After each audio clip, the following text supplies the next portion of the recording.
মা একটা কথা বলবো। কি কথা রে বাবা? যেই না বলেছি একটা কথা বলবো, বলছে মা একটা কথা শোনো না, আমার ওই যে কৃষ্ণ সবাইকে বড় লোক করে, আমায় পারে না, আমাদের একটু বড় লোক করে দিতে। চুপ কর, যা বলার বলেছিস খবরদার, আর দ্বিতীয়বার কোনোদিন ওই বড় লোক হতে চাইবি না খোকা।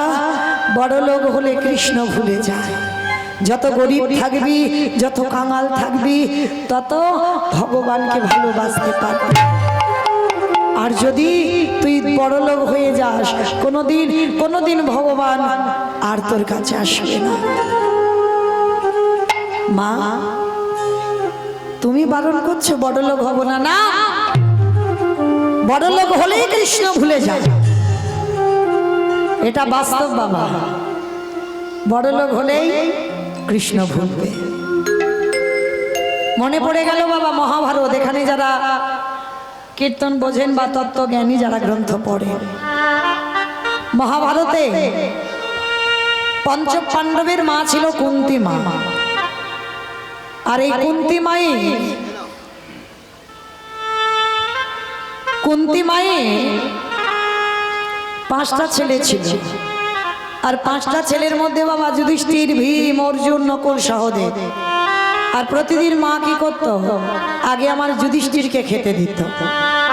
তো আজকেরও বলছে যুধিষ্ঠিরকে খেতে দিতে গেছে। যুধিষ্ঠির বলছে ও মামা একটা কাজ করো, আমার ভীম ভাইয়ের বড় খিদে পেয়েছে, তুমি আমার ভীমকে খেতে দাও। আর ভীমকে যা খেতে দিয়েছিল বাবা, যা যা রান্না করেছে ভীম একাই সব খেয়ে ফেলেছে। মা রেগে গিয়ে বলছে ভীম তোর এত খিদে, তোর এত লালসা, তোর এত লোভ, আমি যা রান্না করেছি তুই একাই সব খেয়ে ফেললি। একবারের জন্য তুই আমার কথা, দ্রৌপদী তো দাদাদির কারোর কথা ভাবলি না? কিসের জন্য এত খাই তোর? কিসের জন্য এত খিদে তোর?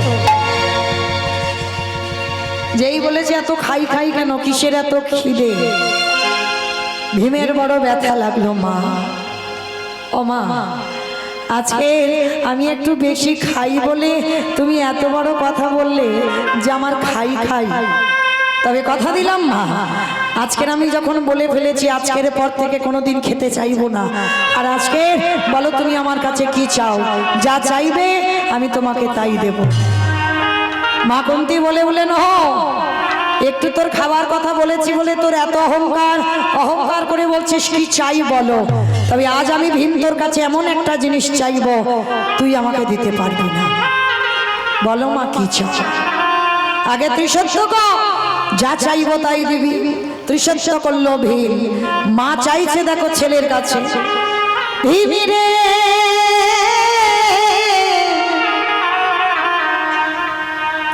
আমার কৃষ্ণ হস্তিনাপুর থেকে দ্বারকায় চলে গেছে, কয়েক মিনিটের মধ্যে তুই আগেবার আমার কৃষ্ণকে এনে দে। ওরে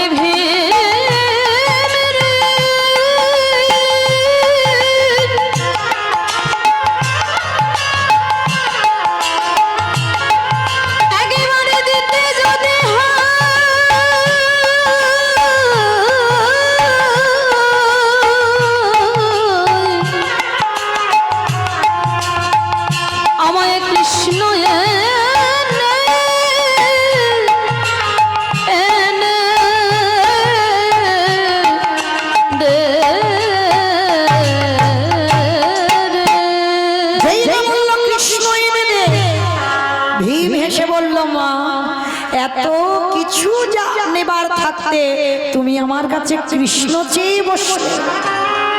কয়েক মিনিট নয়, কয়েক সেকেন্ড আমি তোমার কাছে কৃষ্ণ আনবো। যুধিষ্ঠির এসে বলছে আনবি কি করে? দেখো না দাদা কি করে আনি।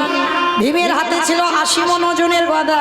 ওই গদাটা নিয়ে বাবা মাথার উপরে 3 বার ঘুরিয়ে শূন্য উপরে ছুড়ে দিয়েছে। আর ঘুরতে ঘুরতে গদাটা যে সোজাসুজি নামবে, ভীম করেছে কি নিজের মাথাটা বাবা ওই সোজাসুজি পেতে দিয়েছে। আর পেতে দিয়ে একবার শুধু ডাকলো কৃষ্ণ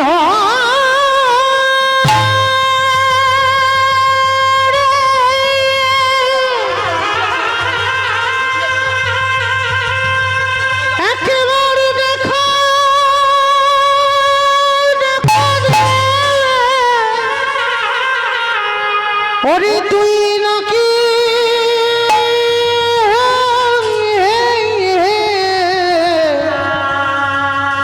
নাকি ভকেতে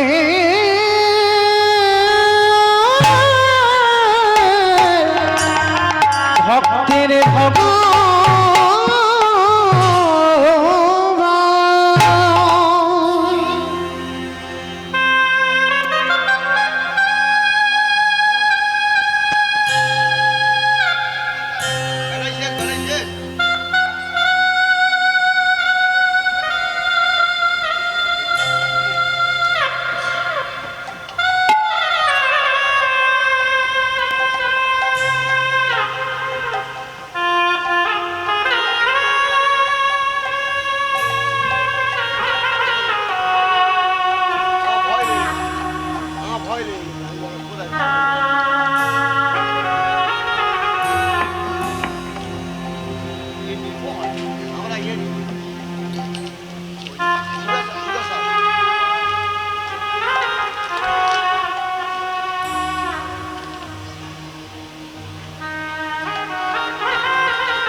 জনিতাই জগদীশ নিতাই গৌর প্রেমানন্দে হরি বল হরি বল হরি বল।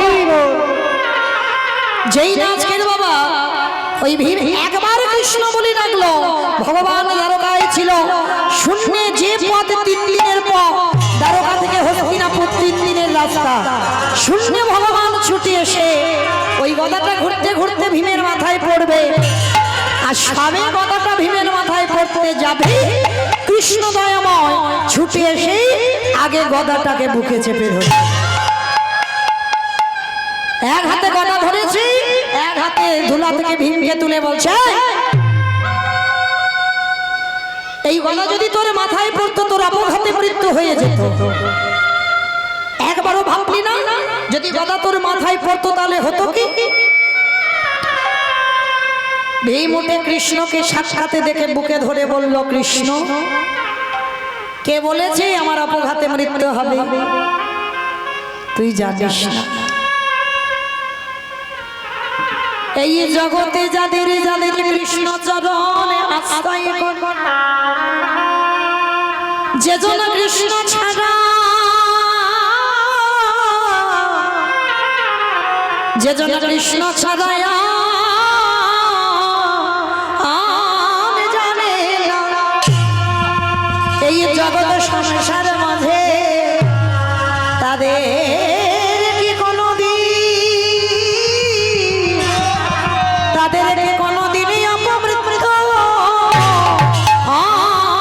হয় রে? যেজনে কৃষ্ণ ছাড়া,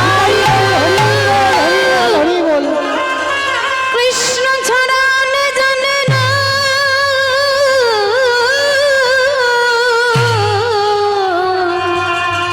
তাদের কি কোনদিন অপমৃত্যু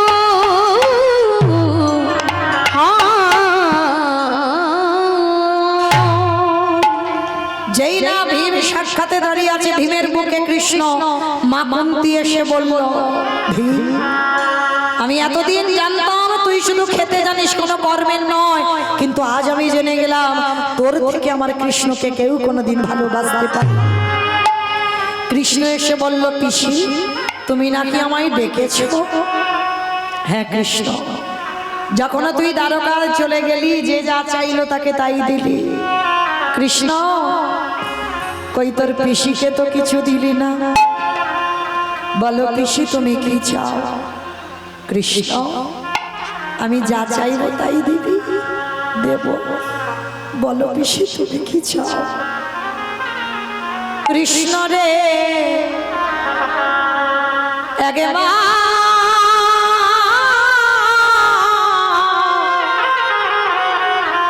একেবারে যদি আমারই দিতে চাস, একবার আমার মাথায় হাত দিয়ে বলে কৃষ্ণ, এই জগতে যত দুঃখ, যত কষ্ট, যত অভাবে, যত ব্যথা, যত বেদনা, যেন আজ থেকে তোরা পিসিমার মধ্যে সব গুণ ফিরে আসে। যদি দিতে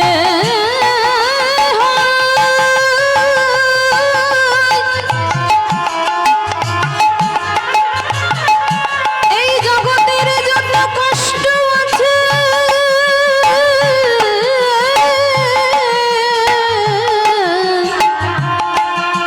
সব আমার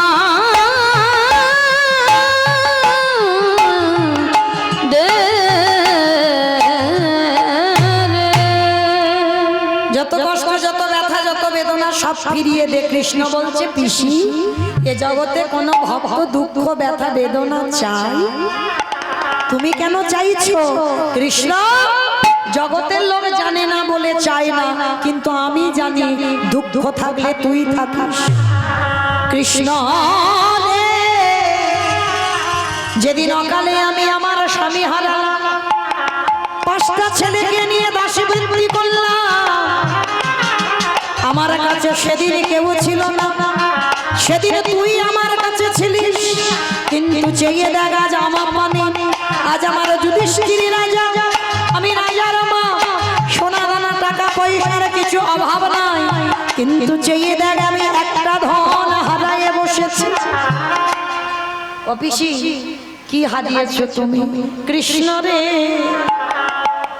আজ আমার সব আছে, সব আছে, কিন্তু তুই আগে মারছি রে, আর তো তুই আমার কাছে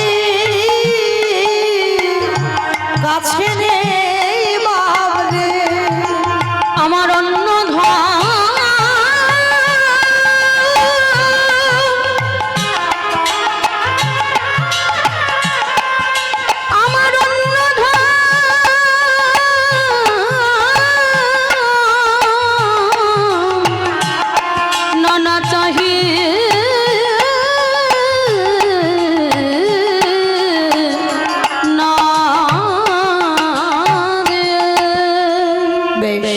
পিসিমা, কথা দিলাম তোমার মতো করে কলির ভক্তরা যদি আমার কাছে দুঃখ চায়, কষ্ট চায়, সারা জীবন আমি তাদের হয়ে থাকি, কারণ রাজ সুখে কৃষ্ণ ভজন হয়। যার জন্য ভগবান, যারা যারা গীতার ছবি দেখেছেন, ওটা ছবি নয়, এই যে আমার কমিটি দাদা ভাইরা এই কামদেবপুর মা লক্ষ্মী পূজা উপলক্ষে যে সব কমিটি দাদা ভাইরা পূজা করছেন, আমাদেরকে যেই যে সম্প্রদায় আমাকে যে গীতা দান করলেন, এই গীতার পাতার ছবিটা দেখেছেন? অনুভব করবেন, দেখলে হবে না, পড়তে হবে না, ছবিটা দেখলেই হয়ে যাবে। দেখবেন ছবিটার ভাব আছে। ভগবান যে ঘোড়ার লাগাম ধরে আছে সবার সামনে, ভগবান নিচে দাঁড়িয়ে আছে আর ভক্তকে উপরে বসিয়ে রেখেছে। দেখবেন ভগবান ঘোড়ার লাগাম ধরেছে, সেখানে কোনো ছাতা নেই, ভগবানের মাথা খালি আর ভক্তের মাথায় ছাতা আছে। জগৎকে বোঝালো আমি কষ্ট পাবো, আমি দুঃখ পাই, আমার ভক্ত ভালো থাক, সমস্ত দুঃখ জ্বালা যন্ত্রণা আমি সহ্য করব, কারণ কুরুক্ষেত্রের মাঠে যত আঘাত আমার কৃষ্ণ রথের সামনে দাঁড়িয়ে নিজের হৃদয়টাকে পেতে দিয়েছিল। তাহলে আমরাও কি পারি না ভগবানকে ভালোবাসতে? তো ভগবান যে ভক্তের জন্য হৃদয়টা ঢাল করে পেতে দিয়েছে, সে ভক্তটা তো যেমন তেমন ভক্ত নয়। সে ভক্তটা কেমন ভক্ত ছিল জানেন? শুনে নাও।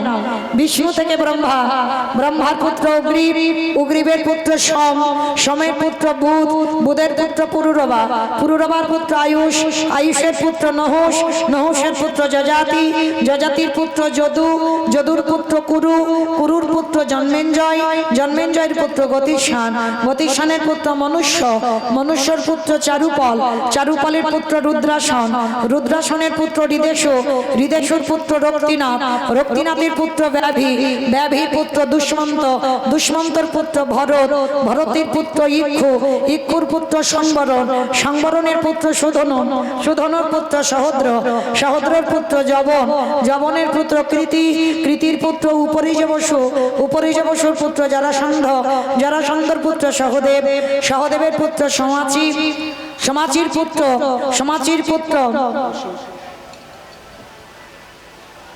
আজকে এই এতগুলো বংশের পরিচয়।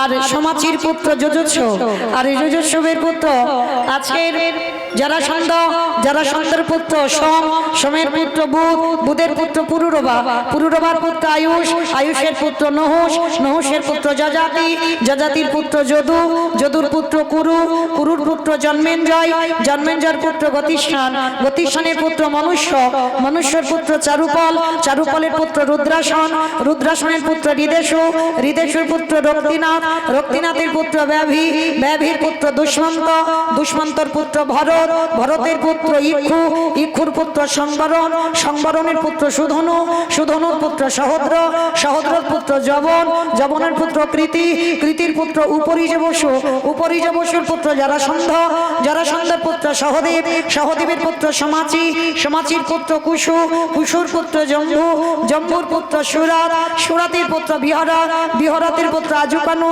আজুকানুর পুত্র অগ্রধর, অগ্রধরের পুত্র দেবঋষি, দেবঋষির পুত্র ঋক, ঋকের পুত্র বিধি, বিদিকের পুত্র পতিত, পতিতের পুত্র শান্তনু, শান্তনুর পুত্র বিচিত্র বীর্য, বিচিত্র বীর্যের পুত্র পাণ্ডু, পাণ্ডুর পুত্র আজকে যিনি পিছনে রথের উপরে বসেছিল, যার নাম হলো তৃতীয় পাণ্ডব অর্জুন। নিতাই গৌর হরি বল, হরি বল, হরি বল। এত বড় বংশের ছেলে, আর এত বড় বংশের ছেলে আজকে যদি বাবা তার জন্য ভগবান ঢাল হয়ে দাঁড়াতে পারে, তাহলে আমাদের জন্য কি ভগবান ঢাল হয়ে দাঁড়াতে পারে না? পারে। তাহলে ভগবানের কাছে যদি কোনোদিন কিছু চাইতে হয়, একটা জিনিস চাইবে, কৃষ্ণ, সারা জীবন যেন কৃষ্ণ নামে কাঁদতে পারে। তো আজকে লীলায় বাবা বলো তো, লীলাতে কোথায় ছিলাম? কোথায় ছিলাম লীলাতে?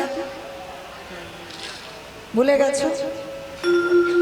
তোমরা যদি ভুলে যাও তাহলে বাবা আমি কি করবো? এত কথা বলতে গিয়ে আমার তো ভুল ভ্রান্তি হবে, তাহলে আমি তো ভুলবই। বলো আমি কোথায় ছিলাম? আমি নিজে জানি না। সামনের বাড়িতে ছিলাম নাকি? কোথায় ছিলাম মনে নেই? তাহলে মনে করাই আমি এত। হ্যাঁ, ছেলেটা বিহারী মাকে বলল, মা কৃষ্ণ কি পারে না আমার একটু বড় লোক করে দিতে? কে কা মনে পড়ছে তো? এখানে ছিলাম, বেশ চলো এখান থেকে যাই। তা আমার কৃষ্ণ বড় লোক করতে চাই না বাবা, বলছে শোন বাবা, সারা জীবন ভগবানের কাছে কাঁদবি, ভগবান যেন সারা জীবন আমাদের কষ্টে রাখে, কষ্টে থাকলে কৃষ্ণ থাকবে। বাবা ঠিক আছে, আমি বড় লোক হতে চাই না, কিন্তু আমি তো ঘোষের ছেলে, আমি একটা ওই গোয়ালা পাড়ায় গিয়ে একটা কাজ আনি। কি কাজ করবি? বলে কেন? গরু চড়ানোর কাজ। বলে ঠিক আছে যা।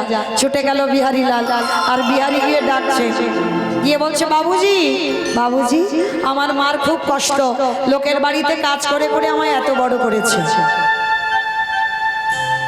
বাবুজি যাও। আচ্ছা শোন, তোর যখন এতই কষ্ট তোর মার জন্য, দুঃখ মোচন করবার জন্য আজকে আমি তোকে বললাম আমার এই 6টা গরু তুই চড়াবি। লীলার পাশে ভাবুক বলছে, মূর্খ, 6টা গরু যদি ও চড়াবে তোমার বাড়ি আসবে কেন? কি বাবা 6টা গরু তো আপনারা চড়াচ্ছেন, আমি চড়াচ্ছি, আমার সম্প্রদায় চড়াচ্ছে। কাম ক্রোধ লোভ মোহ মদ মাশ্চর্য, এই তো 6টা গরু। যাদের বাড়ি গরু আছে তারা চড়ায়, আর যাদের নাই তারাও চড়ায়। হয়তো গরু সঙ্গে করে নিয়ে হরিবাসরে বসে আছে, তাই না? তো আজকে ছোট্ট বিহারী বলছে, আমি 6টা পারবো না, আমি 2-3টে পারি। বলে বেশ, তাই হোক, 2-3টেই চড়া। তা শোন, তোকে 4 আনা মাইনে দেবো, মানে 25 পয়সা। বলে ঠিক আছে 25 পয়সা এখনকার নয় বাবা, তখনকার দিনে 25 পয়সার দাম আছে। বলে 25 পয়সা দিলে আমার মার দুঃখ তো মোচন হবে। ঠিক আছে আমি তাই করব। বিহারি কাজে গেছে, প্রতিদিন মাঠে মাঠে গরু চড়ায়। আর কি করে জানো, মনের আনন্দে ওর একটাই খেলা, ব্রজের কানরে কোন দুঃখে তুই রাজা হবি দারোগা ব্রজের কানরে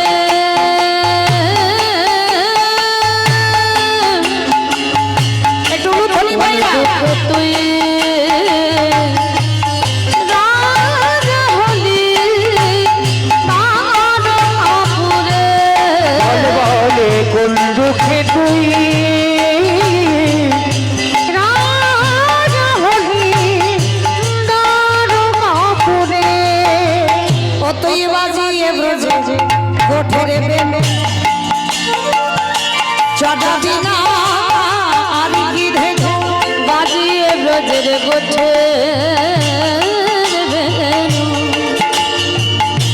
চড়াবি না আর কি ধেনু করিবি না ব্রজে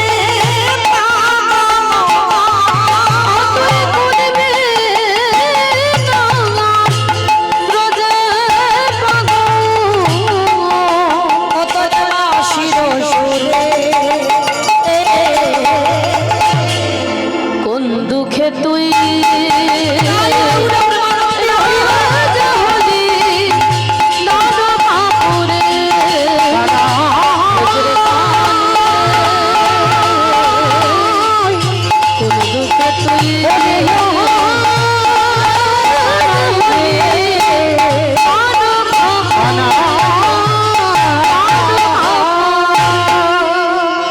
ছোট্ট বিহারি সারা দুপুর রোদে রোদে গরু চড়িয়েছে। আর গরু চড়িয়ে বাবা যেই না বিকালবেলা ঘরে ফিরছে, ঘরে ফেরার সময় দেখে না আজকের আপনাদের গ্রামে আমি যেমন কীর্তন গাইছি, কাটোয়া কাঞ্চননগরে কয়েকজন ভক্ত মিলে ভাগবতের আসর করেছে। আর সেই সময় পাঠক ঠাকুর বাবা ভাগবত পড়ছে। ভাগবতে পড়তে পড়তে বলে উঠল, জানো মা, বৃন্দাবনে কৃষ্ণ নামে একটা ছেলে আছে, তার নবলক্ষ ধেনু আছে, তার 24 জন বন্ধু আছে, আর তাকে ভালোবাসলে এত কিছু দেয়, এত কিছু দেয়, রাখবার জায়গা থাকে না। কথাটা বলার সঙ্গে সঙ্গে বিহারি বলে বলেন, ওরে বাবা, আজকে আমি 4 আনা মাইনে কাজ করি, 1 মাস গরু চালাবো, 4 আনা দেবে, 25 পয়সা দেবে। আর পাঠক ঠাকুর বলল, বৃন্দাবনে কৃষ্ণ নামে একটা বড় লোকের ছেলে আছে, তার নবলক্ষ ধেনু আছে, তার 24 জন বন্ধু আছে, আমাকে নিয়ে 25 জন হবে, নবলক্ষর মধ্যে আমি কয়েকটা চড়াবো। আর বলল ওকে নাকি ভালোবাসলে এত কিছু দেয়, নাকি রাখবার জায়গা থাকে না। ভালোই হলো, যাই ছুটতে ছুটতে মার কাছে গেছে। ও মা, যে বাড়ি কাজ করছিলাম আমি কাজ ছেড়ে দিয়েছি। বলে কেন রে বাবা কাজ ছেড়ে দিলি? বলে অন্য একটা চাকরি পেয়েছি। বলে কোথায়? যে জায়গাটার নাম হলো বৃন্দাবন। কোথায় কাজে যাবি? বৃন্দাবন। বৃন্দাবন বলে জানো মা, বৃন্দাবনে একটা কৃষ্ণ নামে ছেলে আছে, বড় লোকের ছেলে, তার নবলক্ষ ধেনু আছে, 24 জন বন্ধু আছে। আর জানো মা, ওই ছেলেটাকে ভালোবাসলে এত কিছু দেয়, রাখবার জায়গা থাকে না। ও মা, তাহলে আমি ওই ছেলেটার বাড়ি কাজ করে 1 মাস পরে অনেক টাকা এনে তোমার দুঃখ মোচন করব। ও মা, আমি আসি। মা খিলখিল করে হেসে উঠেছে, এই বোকা ছেলে, তোকে কে এই সব কথাগুলো বলেছে? কে বলেছে এই সব কথা? বৃন্দাবনে কৃষ্ণ থাকে না, ওটা হচ্ছে লীলা। কৃষ্ণ আর বৃন্দাবনে থাকে না, কারণ ওই যে ভগবান কৃষ্ণের লীলা বলতে গিয়ে বলেছে 125 বছর বয়সে জরাব্যাধির তীরে কৃষ্ণ দেহ ত্যাগ করেছে। ছোট্ট বিহারী বলছে, তুই জানো না কৃষ্ণ বৃন্দাবনে আছে? বিশ্বাস এত কীর্তন শোনেন, আমি এত কীর্তন গাই, এতটুকু বিশ্বাস নেই। আর আজকে ছোট্ট ছেলের কত বিশ্বাস। মা বলছে ঠিক আছে, তোর আমার কথা বিশ্বাস হচ্ছে না তো যা, যে পাঠক ঠাকুরের মুখে তুই এই ভাগবত পাঠ শুনেছিস, সে যদি বলে বৃন্দাবনে কৃষ্ণ আছে, তাহলে তুই কাজে চলে যাবি। আর যদি বলি ওটা লীলা, তাহলে আমার ছেলে আমার কাছে ফিরে আসবে। বলে ঠিক আছে মা, তাহলে আমি আসি। ছুটে গেছে পাঠক ঠাকুরের কাছে। ঠাকুর মশাই, ঠাকুর মশাই শোনো, কালকে তুমি এখানে বসে বসে বলনি যে বৃন্দাবনে কৃষ্ণ নামে একটা ছেলে আছে, তার 9 লক্ষ ধেনু আছে, তার 24 জন বন্ধু আছে, তাকে ভালোবাসলে এত কিছু দেয়, রাখবার জায়গা থাকে না, বলো বলনি? পাঠক ঠাকুর বলছে হ্যাঁ বলেছি। তা কি হয়েছে তুমি জানো? তোমার মুখের ওই সব কথাগুলো শুনে আমি যে বাড়ি কাজ করছিলাম, কাজ ছেড়ে দিয়েছি। আমি কৃষ্ণের বাড়ি কাজে যাব আমার মার দুঃখ মোচন করতে। কিন্তু জানো, আমার মা বলছে লীলা, কৃষ্ণ নাকি বৃন্দাবনে থাকে না। তুমি বলো না গো, সত্যি কি কৃষ্ণ বৃন্দাবনে থাকে না? পাঠক ঠাকুরের চোখে এলো জল। এতটুকু শিশু ভালো, এত বিশ্বাস, তাহলে একে তো সত্যিটা বলা যাবে না। যদি সত্যি বলি বৃন্দাবনে কৃষ্ণ থাকে না, তাহলে ওর বিশ্বাস চলে যাবে, এ কথাটা বলতে পারবো না। মিথ্যা করে পাঠক ঠাকুর বলল, ওরে বিহারী রে,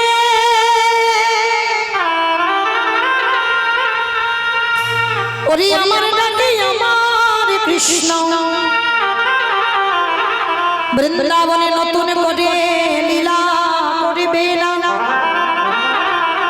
কিন্তু তোরে প্রেমে, তোরে ভালোবাসায়, তোরে ভক্তিতে আমার কৃষ্ণকে, আমার কৃষ্ণকে নতুন করে লীলা করিতে হবে। ওরে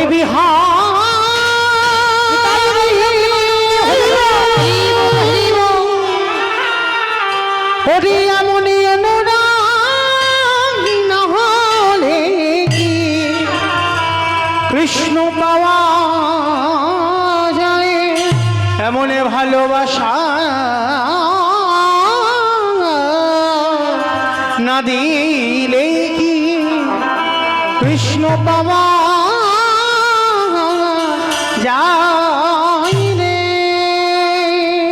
আজকে বিহারী লাভ দিয়ে উঠেছে, ঠাকুর মশাই, তার মানে তোমার ডাকে কৃষ্ণ আসবে না, আমার ডাকে আসবে। পাঠক ঠাকুর বলছে হ্যাঁ বাবা, তোর বিশ্বাসে আসতে হবে। ঠিক আছে, তাহলে আমি কাজে চলে যাই। দাঁড়া, তোর দীক্ষা হয়েছে, ওইটাও আর কি। ও মায়েরা, বাচ্চাদের যেমন করে বোঝানোর দরকার তেমন বোঝাতে হয়। বড়দের মতো বোঝালে বাচ্চারা কিন্তু বোঝে না, বাচ্চাদের মতো করে বোঝাতে হয়। তো আজকের বিহারী ছোট্ট বাচ্চা তো, পাঠক ঠাকুর বলছে শোন, কৃষ্ণের বাড়িতে যারা যারা কাজ করে, তাদের বাড়িতে কাজ করতে গেলে একটা কানে মন্ত্র নিতে হয়, আর মন্ত্র না নিলে কৃষ্ণের বাড়ি কাজ হয় না। ঠিক আছে, তাহলে মন্ত্রটা তুমি দিয়ে দাও। ওরকম করে নয়, স্নান করি আয় মস্তক মুন্ডন করে দিল, গলায় তুলসীর মালা, দাদা সঙ্গে তিলক সেবা, স্কন্ধে নামাবলী, স্কন্ধে ভিক্ষারে ঝোলা, ওই হাতে একটা বেল দণ্ড লয়ে গুরুদেব বিহারীর কর্ণমূলে দীক্ষা মন্ত্র দিয়ে দিল। বিহারী, আমার বিশ্বাস তোর কৃপা হবে, আর যদি তার সঙ্গে দেখা হয় একবার আমার কথাটা জানিয়ে দিস। মনে রেখো মা, কোনো সময় গুরুদেবের থেকে শিষ্য উপরে উঠে যায় ভজন জগতে। হ্যাঁ, আজকে বিহারী যাবে বৃন্দাবনে কাজে, জানে না কোথায় বর্ধমান আর কোথায় উত্তরপ্রদেশ। বেরিয়ে পড়ল গুরু কৃপা মাথায় নিয়ে আজকের কাজে। কৃষ্ণ নামে মায়েরা সবাই বৃন্দাবন যাবে, টুলু ধরি বৈঠা হাতে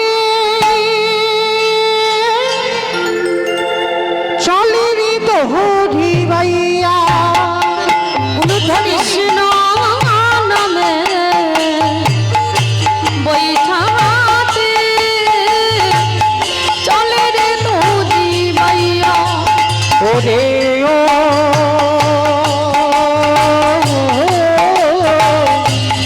আকুল গাঙের গাইয়া কৃষ্ণ নামে বৈঠাতে চলে রে তোরি মাইয়া। চারিদিকে আকাশ মেঘাচ্ছন্ন, টিপটিপ করে বৃষ্টি পড়ছে। আকাশ ঘিরে মেঘে জমেছে ভয় কিরে কৃষ্ণ আসে কৃষ্ণ নামে ঘন ঘন দেহি বিরে জুড়াইয়া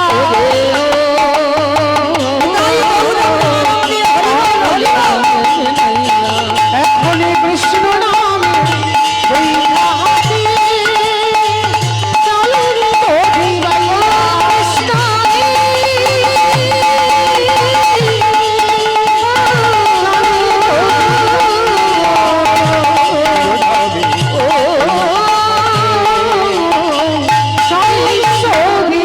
মাইয়া আজকে ছোট্ট বিহারী বেরিয়ে পড়ল বৃন্দাবনে এক সপ্তাহ অনাহারে অনিদ্রায়। জানে না কত দূর বৃন্দাবন, এক সপ্তাহ হেঁটে যাচ্ছে আর চলতে পারে না। কৃষ্ণ আর যে পারি না বন্ধু, একবার আমাকে কাছে করে নে না। বড় কষ্ট, বড় জ্বালা, বড় যন্ত্রণা। আমি বুঝতে পারিনি কৃষ্ণ, তোর বাড়িতে যেতে গেলে এত কষ্ট পেতে। দেখা দে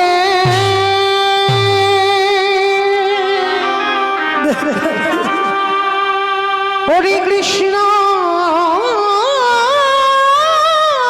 রে কত দূর আমি তো